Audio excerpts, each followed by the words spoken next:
tanang mga nanay og mahilig sa halo-halo. So, init kayong panahon, gikan si nanay sa biyahe.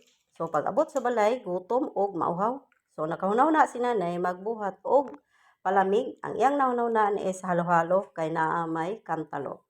So, gi-script dayon niya ang kantalop o gidiretso dayon dito sa sudlanan o gibutanga pagkahuman og script butangan day sa ice o tulo ka kutsarang white sugar o white beans. So, isunod dayon niya ang sago o gulaman.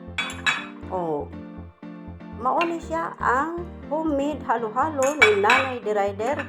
So, butangan dayon siya og 140 grams nga hibak o 140 grams nga cream.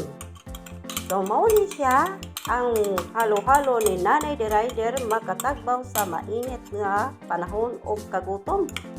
So, i-mix-mix dayon.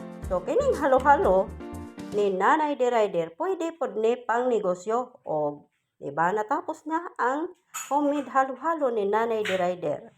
So, nara sa inyo og unsa pay kung inyong pangnegosyo, nara sa inyo unsa inyong idagdag niini nga ingredients. So, nahuman na ang halo-halo, homemade halo-halo ni Nanay Derider.